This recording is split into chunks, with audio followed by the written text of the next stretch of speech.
Les années 90, c'était la dernière ligne droite avant la fin de l'ère dorée.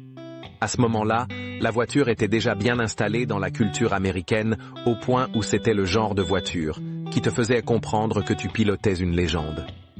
Mais à cette époque-là, les choses avaient changé. Le début de l'ère des voitures plus propres, plus modernes et moins bruyantes était amorcé. La Firebird était disponible avec plusieurs options mais moins qu'auparavant. Le modèle de base était équipé d'un V6 de 3,1 litres pour 140 chevaux, donc rien de très excitant.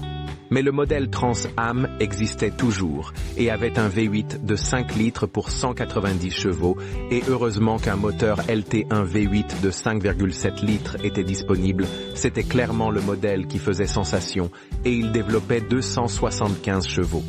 Mais comme pour toutes les bonnes histoires, il y a des hauts, des bas et des fins.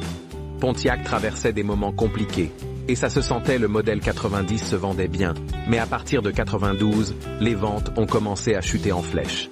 Il faut aussi rappeler que la fin des années 80 et les années 90 ont marqué la Firebird, qui a dû se conformer sans arrêt aux nouvelles normes d'émission. Imaginez la scène. Des ingénieurs qui essaient de trouver une solution pour que cette voiture, qui avait à l'origine des 7,5 litres monstrueux, devienne plus propre, sobre et économique. C'était comme essayer de transformer un bodybuilder en gymnaste.